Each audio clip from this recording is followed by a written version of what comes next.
famille, pour moi, je vous dis clairement, Alex Pereira est un sorcier brésilien. Commencez pas à me raconter vos vies. Commencez pas à me dire, ouais, Alex Pereira, je sais pas quoi, magie noire. Parce qu'il est accusé de magie noire, il est accusé de sorcellerie, il est accusé de se battre avec des esprits ou de faire appel aux esprits. Frérot, nous on croit en Dieu. Les esprits, on sait que ça existe. T'as capté? Mais Alex Pereira, il est pas dans des dimensions de esprit ou je sais pas quoi, parce qu'il s'est beaucoup fait tabasser aussi. Hein. Il a tabassé énormément de gens, mais il s'est mangé des KO.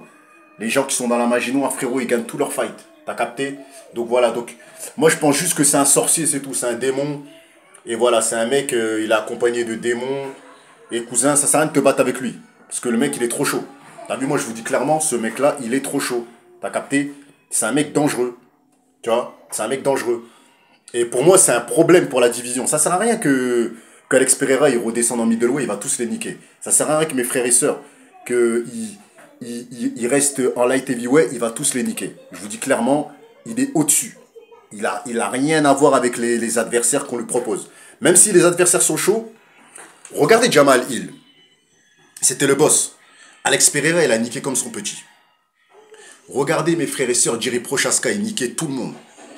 Alex Pereira, il est venu, mes frères et sœurs, il a vengé Glover Teixeira, son coach, en infligeant un KO à Jamal Hill et en mettant 2 KO à Jiri Prochaska.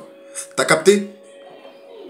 Donc là, mes frères et sœurs, là, pour moi, la seule chose qu'il peut faire, là, pour son kiff, c'est d'aller en poids lourd et d'aller se taper contre des Aspinal, contre des Curtis. Bon, après, les mecs, ils ont une bonne lutte, ça va être compliqué. Parce que Alex Pereira, le seul souci, c'est sa lutte.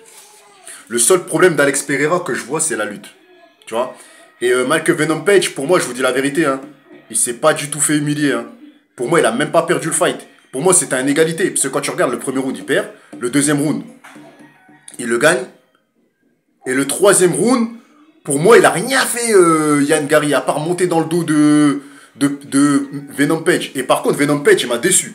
Parce que quand il était en ground and pound sur lui dans le troisième round, il aurait pu le finir. Il avait l'occasion de le finir. Il avait juste à mettre des patates sur patates. Il avait juste à lui mettre patate sur patate, patate sur patate. Il aurait gagné. Il était sur lui.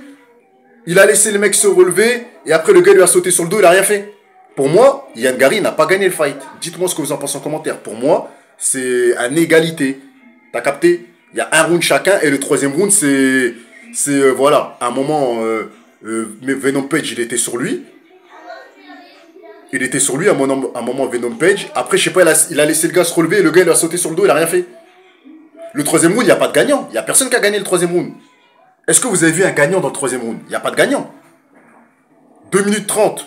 Venom Page, il est sur Yann Gary. Et le reste du round, l'autre, il est sur son dos, il fait rien. Il met des petites, je sais pas, il lui caresse les cheveux, il lui caresse le crâne. Donc voilà, mes frères et sœurs, dites-moi ça en commentaire.